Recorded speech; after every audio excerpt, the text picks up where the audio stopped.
নদিয়ার কালীগঞ্জে দুষ্কৃতীদের বোমার আঘাতে ছোট্ট তামান্নার মৃত্যুর ঘটনায় দোষীদের শাস্তি চেয়ে রবিবার তামান্নার জন্য আঁকি কর্মসূচি পালিত হলো গাজলে।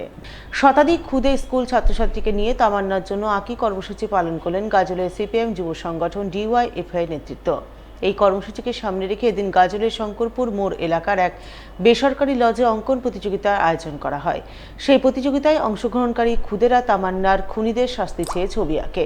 এদিনের এই কর্মসূচি পালনে হাজির ছিলেন গাজলের প্রাক্তন বিধায়ক সাধু টুডু, গাজল ডিওয়াইএফআই নেতা অভিষেক দে সহ অন্যান্যরা। তামান্না একটা ছোট বাচ্চা, সে ভালো আঁকত। তার জন্মদিন 28 তারিখ, আগামীকাল। তার স্মৃতির উদ্দেশ্যে তার যে বাচ্চাদের যে সংস্কৃতি প্রেম, সেইটা ফুটিয়ে তোলার জন্য আমাদের এই উদ্যোগ সারা পশ্চিমবঙ্গব্যাপী ডিওয়াইএফআই থেকে এই উদ্যোগ গ্রহণ করা হচ্ছে। গাজলের পাশাপাশি সমস্ত ব্লক এবং জেলা ভিত্তিক এই অনুষ্ঠান নেওয়া হয়েছে। কালকে তার প্রদর্শনী হবে, যেহেতু কালকে তার জন্মদিন 28 তারিখ, তার জন্মদিন, সেটার প্রদর্শনী কালকে জেলাতে করা হবে।